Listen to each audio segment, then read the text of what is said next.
On that topic, do you have any like weird dishes? For me, that's chicken feet. I really love chicken feet. Yeah, I don't know if I have any weird dishes. Like, I'm not like too adventurous. Do you eat chicken feet? I feel like Yeah, that's like a so yeah. maybe your weird is like here and my weird is here. So okay. Welcome to Taste. I'm your host Kelly Kim. Every week, I give you a taste of the on-chain future via yummy conversations with seriously on-chain builders. In this episode, we get to know Kartik, a talented on-chain builder who left the big corp life at Amazon and Capital One for big crypto corp life at OpenSea and Manifold, and then journeyed onto building whatever piques his interest on-chain. Most recently, we know Kartik for launching and open sourcing Nook, a Farcaster client which provided the aesthetics of your dreams. We get to know the man behind the Creature World NFT, the dynamic behind the power duo of Kartik and emo.eth, and of course the story of how Nook itself came to be. More interestingly, we peek into Kartik's thoughts on the future of consumer apps and just exactly what might entice non-crypto users to experiment on-chain. Hope you enjoy. How are you doing, Kartik? So nice to have you on. How's the weather where you are? I'm doing good. Weather's pretty nice. It's not too hot, especially because I'm in New York. It can get pretty bad in the summer, but right now it's pretty good. Yeah, I think my last two guests were in New York and they've just like they started the episode like telling me how much they sweat. And I'm like, thanks. Good for you. Did you go on a holiday somewhere? Or did I imagine that? Yeah, yeah. A few weeks ago, so we went to Alaska, so that was fun. Not hot What? there. Yeah, That's awesome. How was that? it was good. It was good being in nature, touching grass for a little bit before Yeah. kind of getting back on the grind. Why Alaska? Just curious. So we went with my parents and my sister, and my mom has just always wanted to go. Wow. We kind of just did a little family trip. I don't, last time we did a family trip was like 9 years ago, so it's been a while. Wow, 9 years. And what do you do in Alaska? Like, what's there for your mum to desire to go there on like after nine So years?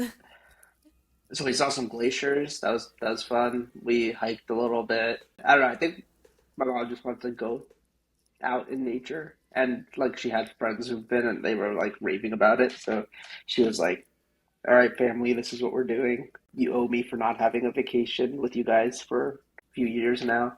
This is like before I went to college." So yeah, we Wow. she kind of just like dictated the whole trip, which was fine. I'm totally fine with her enjoying a trip that she wants to do with her family. So I love that. No, I'm putting Alaska on my to travel to list there. I wonder if there's like any digital nomads per se over there. I probably I don't know. It feels I really liked it. It was like remote. I actually like I thought it would feel more remote than it was, even though the towns were small. It Yeah. felt pretty modern. I think we got really lucky with weather as well because it was like I heard that in some places like rains like 200 plus days of the year or rains or snows, and like we got lucky where every single day was like super sunny. So Nice. Can you see the Northern Lights there? Is that the vibe, or am I imagining like a yeah, wholly different place? you can, but not this time of the year. I see. Okay. Awesome. I guess I'll kind of provide some context for our listeners. I think like our first touch point was I didn't even know this, but our first touch point was when I was at Pinata. You recorded a customer story and like when I saw you, I was like, I know you. But our first like known conscious touch point was when I DM'd you. You had built Nook, and I think I saw a message like, hey, there's this client, DM me if you want an invite. And the reason I DM'd you was because I saw a clean UI. It was black. I wanted. And then you gave me access, and it was great. And then unfortunately, Nook was let go. So you broke up with Nook. And I think we're all collectively mourning that. So I wanted to chat, what you're up to now. Why did you break up with Nook? And yeah, I guess here we are. Really, really excited to chat. So I do want to start with just you as a builder.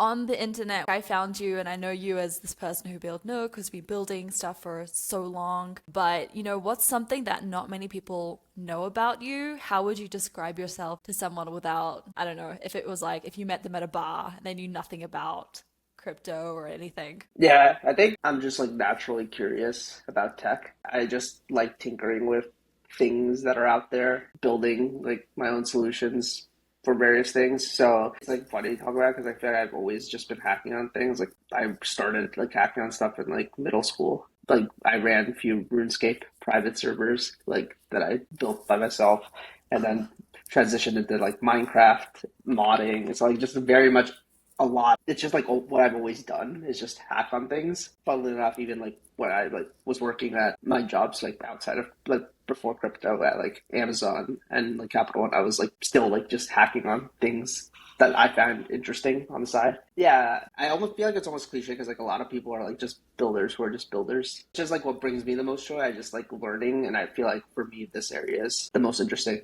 Something that not a lot of people know about me is like I didn't actually go to school for computer science or like actually get a degree in like building or software engineering. What? I I graduated with the electrical engineering degree. So I was like very much like I want to do hardware. I guess during school I just like decided that I really just like software much more. And then I kind of got into this like sunk cost where I was like, okay, I might as well ride out the next 2 years as getting a hardware degree and then get a software job after. Wow.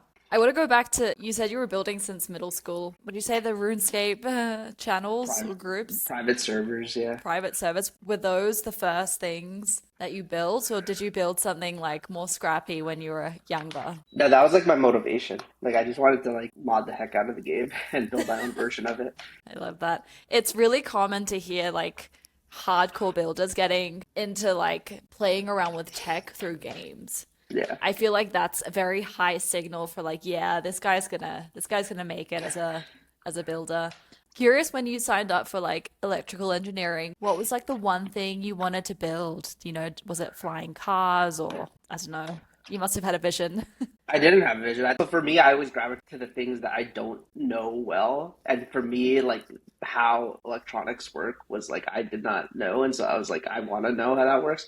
And so like during high school, I was like actually building circuits and stuff just in my free time and like just like with like a mentor at school and like we were building like safes and things like that, just hack around with. I was doing a lot of woodwork too. It's like the Oh, most random nice. thing. Like, literally like building things out of wood and electronics, just like see how physical things work. And then now I like literally barely touch like building things physically.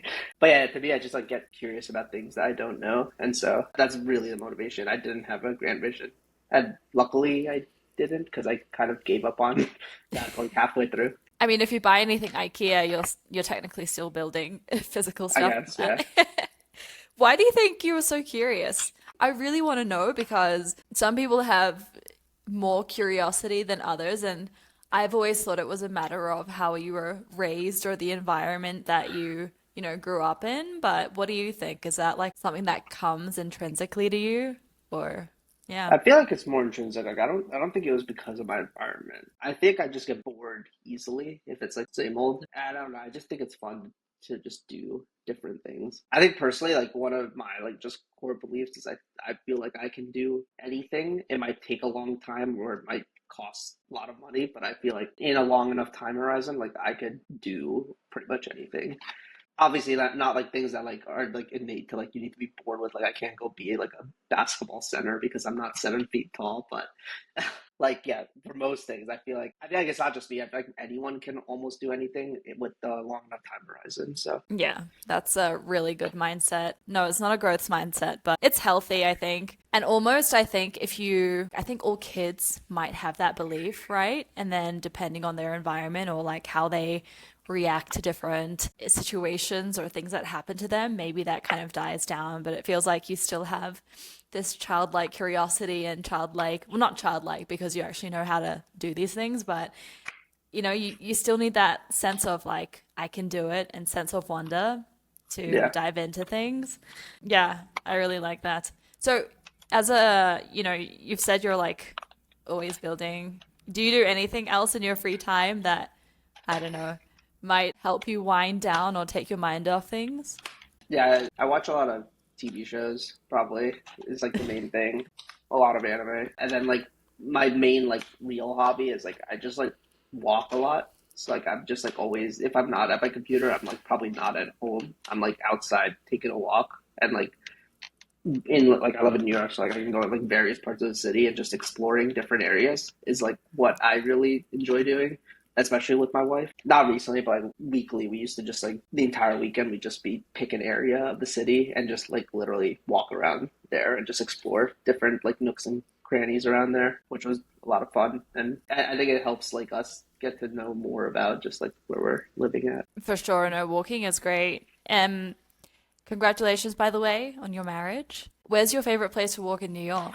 I really like walking across the bridges between Manhattan and Brooklyn. It's pretty wild that to like be up there in between like a giant city over like a pretty big river and on like these like massive bridges that I don't know. It's just like very awe-inspiring. I like that. I like that. Yeah, that bridge is really beautiful. And I think New York in general is just one of the best cities to walk in. You can go from borough to borough in like, oh, just by foot. Whereas like I think most cities, like it feels like such a long way away because there's not much you can like look at. Whereas New York is always like there's always something happening on. Yeah, Yeah. when I used to work at OpenSea, like I used to walk home. So like we used to work in Soho, and I lived in Brooklyn, and like I always walked over the bridges, and people thought I was like crazy, like walking home like every day. I was in the office for like 10 hours a day, and then I just needed like time to like decompress and like just think. For me, the best time to do that, and like the best like way to do that is like while I'm just have my headphones in and just like walking, and no distractions. So yeah, it's nice. Do you listen to music or podcasts? Mostly music. What do you listen to? I think like my go-to genre is like punk, emo, and then metal. No So like, way. yeah, it's like very weird because it's like not like calming music to like help you think, but like for me, it's I don't know. That's just like what I've always listened to. So like it's like I'm at home, right? So Wow, yeah, I didn't expect that. I don't know why. When you said you walk for meditation, I imagined you'd listen to like Mozart or a symphony. But okay, interesting. I want to dig a little bit more into your background. Like, let's get into your career now. You've worked at like huge corporations, Capital One, Amazon, and then you moved on to working. You kind of pivoted into crypto. You used to work at OpenSea and Manifold. What crypto pilled you? yeah, I kind of got into crypto like 2017 because I was trying to make a lot of money trading. So, like kind of like most people, I feel like I got into crypto in 2017, and then I kind of followed it just for tech and just like seeing what was interesting from like 2018, 2019, and like at that time I was working at Capital One. There, I realized I don't want to work in anything adjacent to finance because I just kind of it's just boring. But it was kind of just a job out of school. And then I left for Amazon, and then when I was at Amazon is like when I started to really like get deeper into crypto because like it was around like COVID and just had more time at home and like DeFi summer was happening, so things were getting like interesting in crypto again. So that's around the time where I kind of got back in, and yeah, like I was spending like 2 hours of my day like working on my like Amazon like job doing like the bare minimum, and then like the most of the other time just like hacking on DeFi stuff, like just following what's going on in crypto and just like learning more about Solidity and tinkering with crypto. And then I think I made it to Amazon like 9 months. And then after that, I was just like, okay, I want to work in crypto. And then kind of just, yeah, left and then started to like just look for a job in crypto. And then you found OpenSea. That was your first role. Yeah, so I applied to a bunch of places. It ended up, I was like choosing between a few. The main ones were like OpenSea and Foundation. And then like I ended up joining OpenSea because I really liked Alex Atala, one of the founders. And yeah, I joined like July 2021. So like kind of right before the NFT market really picked up like crazy steam. I was like around 20th employee there. We saw it grow to like 300 and something, and then also saw it like come back down. I feel like I lived through like a life cycle of a company that's not in crypto that like you would see in like 5, 10 years, 2 years, which was like kind of wild to see, just like how fast everything in crypto moved. But yeah, it was like I learned a ton at OpenSea, and like I regret not getting into crypto earlier because like it's just I feel like I've learned more just like by being in crypto and being like needing to move faster than I did at like Amazon or Capital One, because those are just like big like slow moving companies and there's a lot of red tape and bureaucracy, and it's just I realized that's not for me and I never want to work for a company at that scale again. I like that. When you started your role at OpenSea, did you know anything about NFTs? And how, if it did, how did that kind of like transform throughout your time there? Yeah, I mean, I was already trading like NFTs. Like Oh, I've nice. collected, I've been in NFTs since like 2020. So like 9 months, 10 months of like knowing about NFTs, using them, buying them, selling them, trading them, minting them before I joined OpenSea. So I think that definitely played into like why I joined OpenSea is like, and like I applied to DeFi positions and DAOs and like all these different things. Ultimately, I decided like I wanted to work in NFTs because like that's what was interesting. Like DeFi summer was interesting, and like everything before that kind of felt like dropped out off of crypto for a bit because like I wasn't like necessarily like very interested in the financialization necessarily DeFi, and that like kind of relates to like why I didn't want to work at Capital One because like I was not interested in like the financial aspect of it. And then yeah, when NFTs like started getting more popularity, it was much more about the art, the cultural artifacts, and communities forming and all of that, which is what really excited me about it. So yeah, I was already into NFTs before I joined OpenSea. Do you love them more now, or do you have a very different view of them? I think everyone's like exhausted by, Yeah, even the term NFTs. It's like, yeah, I think I'm like a bit burnt out on NFTs, primarily because I think turned into what I didn't like about crypto is like, or like the whole financial aspect of it. Like they really turned into another financial asset versus more focus on like the art or the cultural components of it. And I think like a lot of companies, like especially like OpenSea, kind of like played into that hyper financialized aspect of it. From my perspective, it's like it makes me less interested in it. And then you have this whole audience that's not crypto native. And if like you, I feel like there's a lot of people like me who like NFTs as the tech, but don't like the financialized aspect of it. And then there's all these people who just don't like NFTs because of that as well. Like it's really hard to like bridge that gap if we're still focused more on the financialized aspect. To me, simplest thing for like why NFTs is like it's just the provenance of some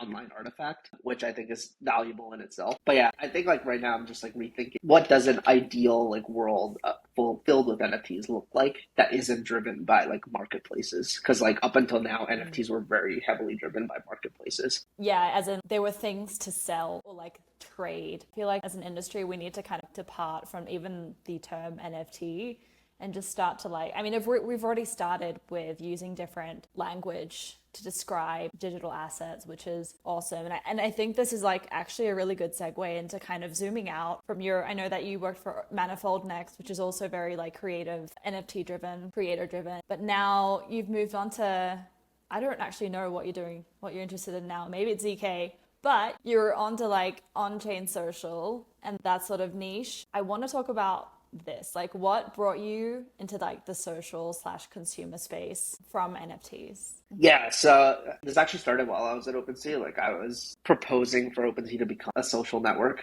I had this 10-page like plan on how to like turn OpenSea into like a more social network.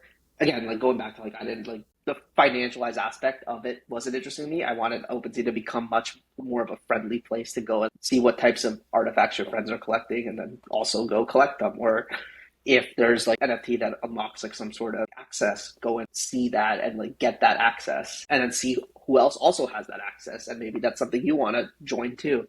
We never ended up doing that, but like a lot of those components kind of like showed up in Farcaster. So like things like this decentralized social graph and a decentralized identity and even sign in with Farcaster. Like one thing I was trying to like get OpenSea to do was sign in with OpenSea so that other apps can just like leverage OpenSea as like a trust system. But that's kind of where it started. And then we didn't do that, but like that's how I kind of also got more interested and discovered Farcaster and also got more interested in Farcaster because I was just like researching how these things work elsewhere. As I was like kind of, I like post OpenSea as I was working at Manifold, I got more and more interested in just like how can crypto products be better like enabled by a social like graph. Because I feel like the blockchain itself is like in general is like a very social platform. Like every transaction is to someone or interacting with someone or interacting with some asset. And so there's like this huge graph that's like underexplored. And even still it's like underexplored. Like you see like products that like show like a feed of transactions that people you're following are doing. Like not everyone shows if it's like an asset, like which one of my friends are holding that asset, right? Things like that that I think like make a lot of like crypto applications more interesting. And this is again going back to like why Farcaster is interesting is like I think Farcaster could like enable that for like a lot of different applications, right? Yeah, I like that. Have you tried what's that app like OX People? This Oh is yeah.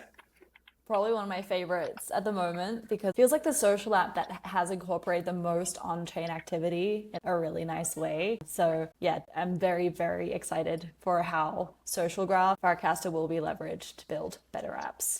What do you think about the wider like on-chain social space? Let's put maybe into context, like there's Lens. Honestly, I just know those two, but I don't know if you're more tapped into this. What do you think about the entire space as a whole? Yeah, I think it's like hard to say like where all of it will end up. I think it's like tricky because like everyone that's building around like decentralized social or on-chain social, they're like just building a clone of a Web2 product and with like some minor differences. Like I think there's like two options here and both of them are valid. I think you could totally serve existing crypto users and that's kind of what like 0x people is doing. And I think that's kind of what like Lens is doing in a sense. Is like they're very focused on being like a crypto friendly platform, especially with like putting everything on chain. That's totally valid. I think like crypto at this point is like a niche that can self-sustain itself even if no new people were ever onboarded into like crypto and just the existing people were here. I think that can self-sustain itself for probably like infinite right now. Obviously everyone wants to kind of grow, right, and onboard new people, and so in that world like I feel like it's really hard to do with the products that are out there right now because like there's nothing that's meaningfully different from an existing experience or not something that you can get elsewhere. Crypto kind of right now just adds a hurdle to it Yeah. for like no immediate benefit to most people, right? Like a lot of apps are just kind of like, yeah, they are clones slapped on crypto rails. And people are like, what? By the unfortunate truth is like by having crypto, you're just like app is like immediately a worse experience. Whether it's Yeah. like you need a wallet or if it's abstracted and you need to mint things, like now you need to fund something. And it's like if you're using, you can't be a mobile app because then like Apple takes 30%. So, or even if you are a mobile app, now everything priced much more expensive. So like there's like a lot of like hurdles to cross that by default it seems like any like crypto app is just like a worse experience today. Yeah, like I've seen a lot of people say the what is it like the people getting funded like there's like the ratio of infra to apps is insane, but like that totally makes sense because to build good apps you need good infra, and apps don't necessarily, they're not going to scale anytime soon just because of those barriers and because it's like it's kind of shitty to build really good apps right now. But I feel like you have a lot of insights from building Nook. I'm curious about your builder duo with emo.eth. When you like look at your profiles on the internet, it's really fun because firstly your PFP, was that like the Danny Cole NFT or Yeah, okay. Yeah. I creature. mean it's very like when you look at it, you're like, oh, weird. And then you've got emo.eth, his ETH name also quite weird. Yeah. So uncanny duo, power couple, if I might say. Gives me very Batman and Robin vibes. How did you guys come together and like how do you kind of delegate roles between you two? Yeah, we worked together at OpenSea for 2 years. So like both of us joined basically around the same time. We both actually joined OpenSea as like engineer, not engineer kind of role. We both didn't do that good in our interviews, I guess. But we basically were like in a role crafted for us called partner engineers. So like we weren't actually like building like the actual OpenSea product at start, and we were mostly focused on being like support for bug fixes and triage for like people that were having problems with OpenSea. That's a whole nother story. But like we both started in that role and obviously we like kind of worked our way up. We like just bonded pretty quickly as we were just like working on that and found we had a lot of similar interests and like both of us were crypto native. And then yeah, as we kind of like went through like the OpenSea life cycle, I ended up like starting the protocol team at OpenSea. So basically we took ownership of all like the blockchainy stuff at OpenSea. So we I tell people like our job was to turn Web3, Web2 for everyone else. Because like as OpenSea scaled, we hired a lot of non-crypto people, and we were kind of like the crypto resistance at OpenSea. And yeah, so we James got very deep into like Solidity and smart contracts. I feel like he's one of like best out there in that world. I'm not. And so that's kind of like how we work together at OpenSea. At OpenSea, we built like a few just projects, the two of us, for artists and whatnot, where I kind of handled more of the application and project management and like the product level, and he kind of helped handle more like the deep technical parts and the on-chain parts. And like that was kind of like a trial, like, us working together, even though it was like at OpenSea. And when like I left about over like a little bit over a year ago, and he left 7 months ago now, or 6 months ago. And so like when he left, we were like, should we do this? And then that's kind of how it just came together. Like we've been talking about it like a lot of times at OpenSea. Like we were talking about other products that people were building, and we're like, how could we do it better? And then like even like things that OpenSea did or like rejected from us, we have like really strong conviction on things. So yeah, we just ended up deciding like we should just work on our own thing and figure it out. And is Nook your first product together, or have you built Yeah, I past mean, projects? officially our first product. We built like some projects, some artists while we were at OpenSea, like under like an OpenSea umbrella. We were just trying to be like a almost like a in-house product studio for people that wanted to do really creative projects. But yeah, Nook is like our first project Maybe. together. Yeah. First baby. Why did you decide on building a client as opposed to like another experience? Like, were you unhappy with Warpcast? No, I wasn't unhappy with Workcast. I think this goes back to what I was saying earlier about I want to like do the things that are hard and the things that are interesting that not a lot of people are doing. And so at the time, like there wasn't a lot of people building clients, nor did a lot of people like actually think they could ever compete with Warpcast, which I also didn't think we could ever compete with Warpcast. Actually, when we like started the company, like it's of like 6 weeks for a project and like see what the traction is, see what the like how much interest there is, and then decide whether we want to continue or not. But like we spent 3 months, almost 4 months on Nook, which kind Oh, of wow. like we went a little bit away Yeah. from that. But yeah, it was never like we never went into this thinking we wanted to build a Farcaster car. We just wanted to build an app, and then we just like Farcaster also kind of grew, so it was naturally like should we just lean in on Farcaster more? When you say it got a bit out of hand, it means you gained a lot of traction that you didn't want. You're like, we didn't want this. Yeah, because I feel like it was like guiding us in the wrong direction, and eventually like prompted to like stop working on Nook because like we kind of like got interest and we were like, oh wow, there's people using it. Let's continue building it. But like really, we didn't like think through like what is actually like the longer term roadmap here, and like what if we did continue, like how do we get new users? Like what's like actually the growth plan? Like how do we differentiate meaningfully from Warpcast? And like we eventually like started building more on-chain stuff. Then it got into the question is, wait, now we're kind of diverging from like what we initially wanted to do together is like expand the crypto market and not like just serve the existing market. Where like if you're building an on-chain Farcaster client, that's already you're boxing yourselves into like building for people that are in crypto, which like I said earlier is not a bad idea because like there is a self-sustaining niche here. It's just not what we want to do. Right. So, like, you tapped into a market that was already validated. You already knew that people wanted this. But for you to, your goal is to introduce new ideas, to test new concepts, and yeah, just build stuff that people have never experienced or even thought of before, right? Yeah, Nice. You, I'm more excited about getting my friends to use like non-crypto friends to like use something that yeah. is maybe crypto under the hood, but rather than just like having people that are already in crypto use this thing because like, it's more meaningful to actually get people outside of crypto excited about crypto. Yeah.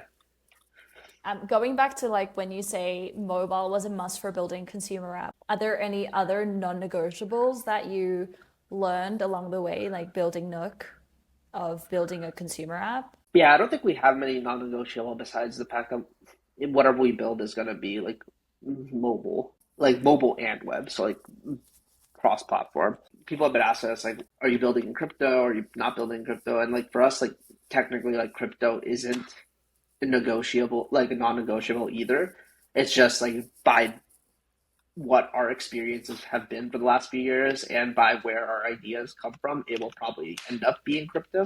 But like Yeah. we're not approaching it from like we're building a crypto product. We're approaching it from we're building a consumer product. And then like how do we layer in crypto to make this consumer product much more interesting and engaging? for other people.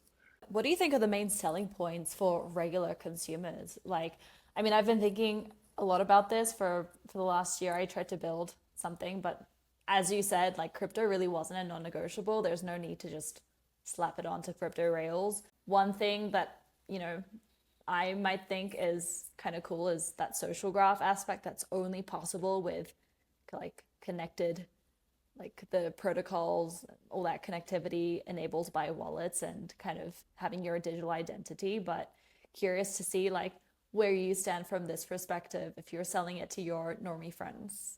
Yeah, I think it's no the like one thing people always say that's true is like crypto is good as payment rails. I think that's 100% true. Mm-hmm. I think like I do believe in like digital ownership and NFTs. So like I think that is a selling point. I think we just haven't fully unlocked like the use cases for why someone would want to digitally own something besides like investing in it, right? Uh, Yeah. I'm not a fan of meme coins, but yeah, I'm a fan of real valuable tokens. And I know like some people are like, well, meme coins can be valuable. I think like people haven't cracked what it means to be a token and like what is the right incentive structure for applications. But I think like there is something like someone will have a good incentive mechanism at some point for their application. And then I think there's a lot that's just kind of around crypto that's just been underexplored in like what could make consumer apps valuable. Like I think a lot of people are like building consumer crypto apps or that like use crypto tech that exists now, stuff that we've built for the last few years, and now it's like let's build a consumer app using that stuff versus we're building a consumer app. What types of things that can crypto enable, and maybe they don't exist yet that we can kind of build that's net new, right? I don't know what that is, but I feel like it's underexplored. I think like a lot of people take the things that have happened in crypto up until now as like the truths, and you kind of have to follow those truths. Like there may be a world where like NFTs like ERC 721 and 1155 don't even make sense. I mean, they make sense, but like maybe like that's not the right model, right? Just to take a weird example, maybe there's like a new standard that better suits your consumer app. And I think like at the end of the day, the dominant consumer app is gonna basically set the standards. So I don't think like we should work the other way around from these are the standards, let's build an app on top of it. No, let's build an app and define new standards that people can adopt. Interesting. You were kind of like saying we need to progress a bit between that like infra versus app debate. It really is like we need apps to push forward the info we need, or Yeah. yeah. Okay, cool. Yeah, exactly. And like you kind of saw this with NFTs, like some years like 7.1 and 11. I think like OpenSea proliferated those standards for sure. The NFT like spike that happened when people were a lot of that market share was on OpenSea, right? So like as people checked out this NFT thing, they saw OpenSea and they saw OpenSea's guides about creating NFTs, and then they created NFTs off of those. So like I think it makes sense that like that's already happened, but like I think the way that people think now is all right. So we need to build we have ERC 721s. What kind of apps can we build from that versus actually innovating on the app, right? Yeah, yeah. That's a really good way to think about it. And I think a lot of consumer app founders will listen to this and maybe lose some sleep at night thinking about how they might how they might push forward the technology itself, which is a big ask. I feel like if you're building an app, you're kind of in this mindset like, yeah, I'm just building an app, like give me the tools I need. It's not really like, oh, now I'm also responsible for progressing the kind of things we can make happen for consumers, right? Yeah, interesting. Okay. This is very, yeah, I'm getting a lot of thoughts. Sorry. Little moment here. Okay, I want to move on to some fun stuff. We have a few lined up questions, and let's just, I don't know, we can start with a really basic one, like what's your favorite cuisine and why? My favorite cuisine, I'd probably pick Korean food. Oh, nice. Yeah. Nice. Can I ask why? I don't know. I think it's just really one, my wife is Korean, so we eat a lot of Korean food. Oh, And then nice. two is I think it's like has a lot of breadth. Like there's like so many different types of like rice, soups, and I love banchan. And I think there's just a lot of variety there. And also the flavors are like really good.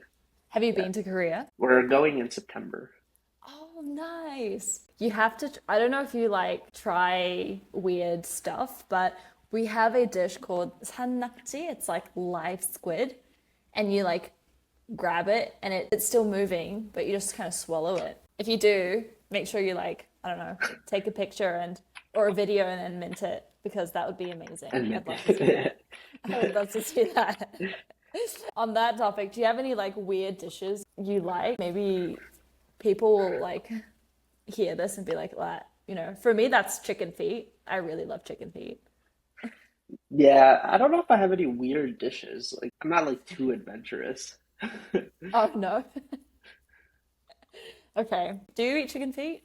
I feel like Yeah. that's like a so Okay, maybe maybe you're that's weird. weird. Yeah. Maybe your weird is like here and my weird's here.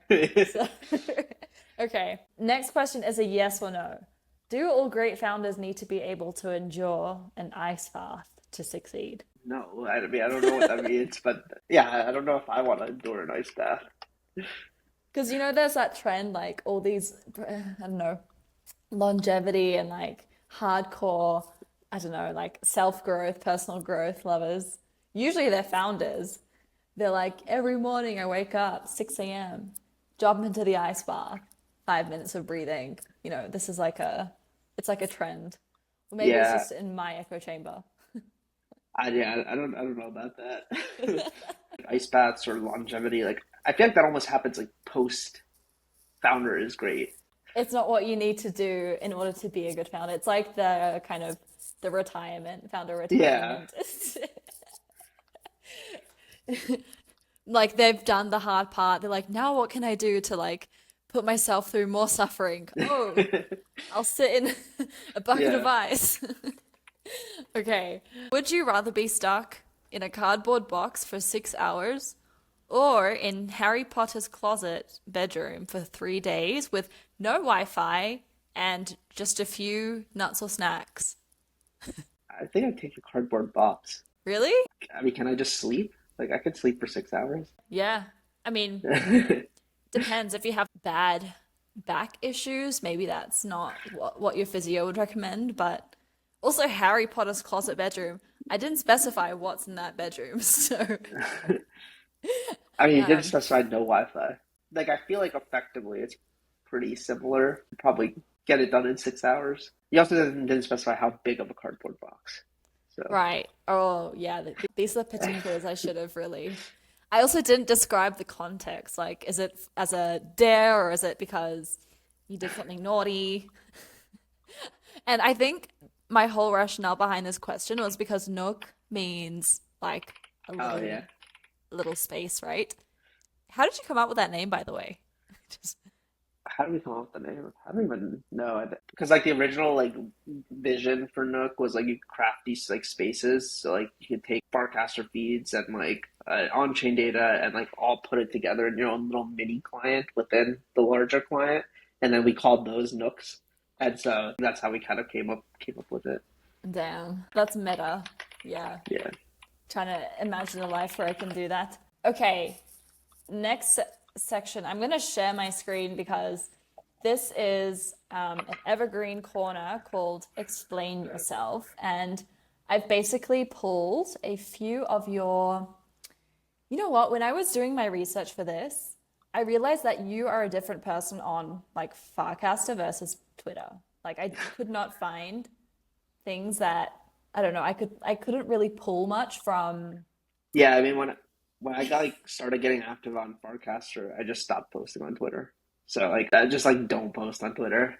You're definitely more unhinged on Farcaster, Oh yeah. right? Why is that? I think it's just like timing. So like when I worked at OpenSea, I was very careful about what I was posting because like we had a lot of like eyes on us at the time. So like yeah, I just didn't post that much. And then like pre OpenSea, like I used to just like post a lot about games. So like that's like a whole different me.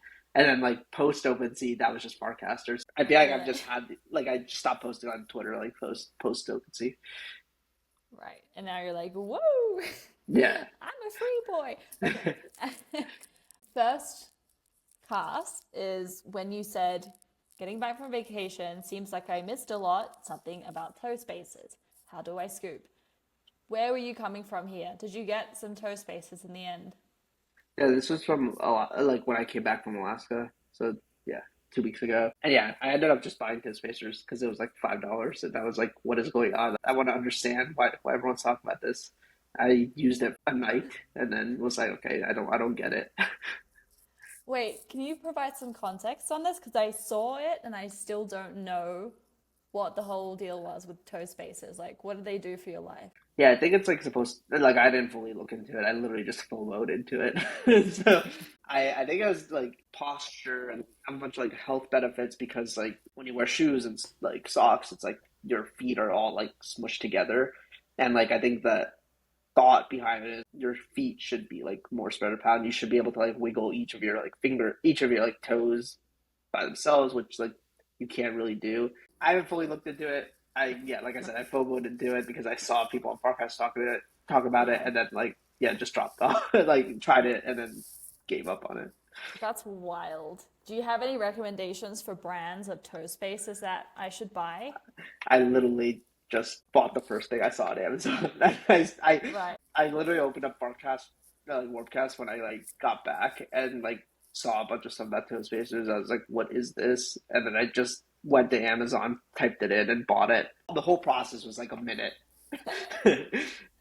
That's wild.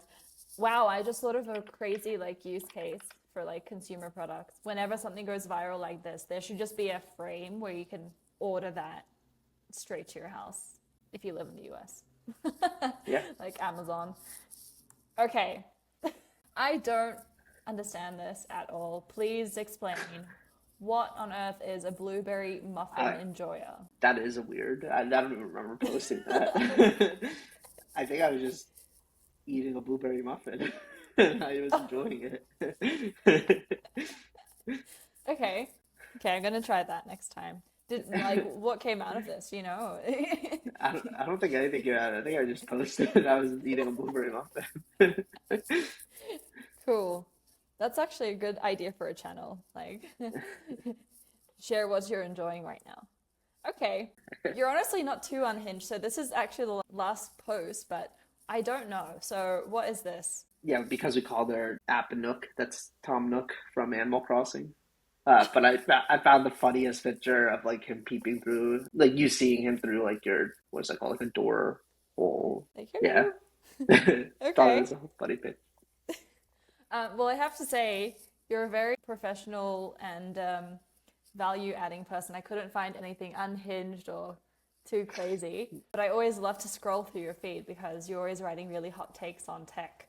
So if anyone's listening and you want to know more about what's going on in Kartik's mind, head to his Farcaster, any client, and head to his profile and give him a follow. But yeah, I mean, that's all I had for us today. Is there anything else you want to like plug or where can people Yeah, find you? yeah. I mean, my handle is the same on pretty much everything. SLOKHX, uh, or not X, SLOKH.